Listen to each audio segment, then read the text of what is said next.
I should have known the night would end in blood, just not hers. When the ballroom lights hit me, I was still smiling, still pretending I belonged there. My stepmother's birthday gala was a parade of champagne, diamonds, and people who had once called me family. I moved through them like a ghost in borrowed silk. Then she grabbed the mic. "She stole the family business from my daughter!" she shrieked, her voice slicing through the music. "Give it back!" The crowd turned fast, faces twisting, whispers multiplying like insects. Someone booed, then another. My stomach dropped, but my expression didn't. Security didn't bother with subtlety. Fingers digging into my arms, they shoved me through the ornate doors until I hit the pavement. The cold slapped me harder than they did. I didn't scream, I didn't cry, I just checked my watch. 2 hours, right on schedule. My father married her when I was 15. Back then, she pretended warmth well. Smiles rehearsed, hands always just a little too gentle.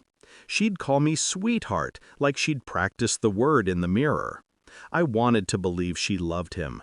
I wanted to believe she loved me too. For years, I carried that delusion like a talisman. Family dinners, weekend trips, polished lies wrapped in luxury. But love doesn't hide its real face forever. The first crack appeared after my father died. Her grief lasted exactly 11 days. On the 12th, she walked into the boardroom wearing red lipstick and my father's company pin. She announced her daughter, my stepsister, would be shadowing me. When I objected, she smiled the kind of smile that is only lips, no soul. Then the missing documents started. Then the forged signatures. Then the sudden board vote I wasn't invited to. I might have missed it if not for the intern, wide-eyed, terrified, slipping me a USB drive with trembling hands. "You didn't hear this from me," he whispered. He was right. No one ever did. On the drive were copies of emails between my stepmother and her lawyer, plans to paint me as negligent, a detailed outline of how to reroute assets into a shell corporation tied to her daughter, and finally a draft press release announcing my removal as CEO due to misconduct. I read every word twice. Then again. Then I smiled. Because betrayal hurts, yes, but it also clarifies. People assume revenge is hot. It's not. Mine was cold, methodical, months in the making.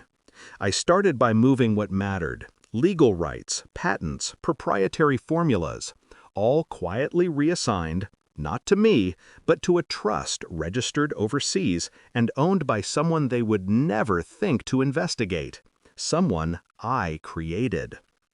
Then came the audits, then the subpoenas, then the whistleblower statement I accidentally sent to the press from an untraceable account. Piece by piece, I built a trap they wouldn't see until it snapped shut. But tonight, the final step was the one I savored. Being dragged out of the gala wasn't a setback, it was the cue. I walked away from the hotel, turned the corner, and met the man waiting by the loading dock. He handed me the briefcase. "Everything's ready." I nodded. Of course it was. 2 hours later, I walked back into that ballroom. They heard me before they saw me, heels clicking on marble, deliberate, echoing like a countdown.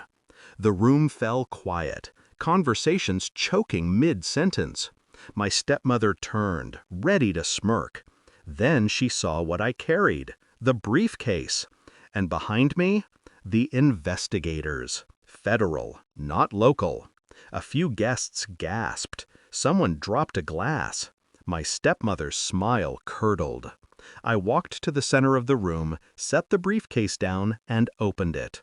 Papers spilled out. Contracts, bank statements, annotated emails. Proof. Every sordid detail of her scheme. Her daughter paled. My stepmother reached for a chair. "This," I said softly, "is what I stole." She barely managed, You can't," but the agents already had their hands on her arms. Her daughter tried to run. They caught her before she took 2 steps. The room erupted, not in boos now, but in stunned murmurs, the kind people make when the villain finally gets what they deserve. I didn't watch her being led away. I'd already seen that scene in my mind 100 times. Outside, the night was still cold, but it felt different, lighter. People think revenge is about destruction. They're wrong. Sometimes it's about restoration, about giving back to someone the silence, the dignity, the name they tried to steal. I didn't reclaim the family business tonight. I reclaimed the truth, and that was worth far more.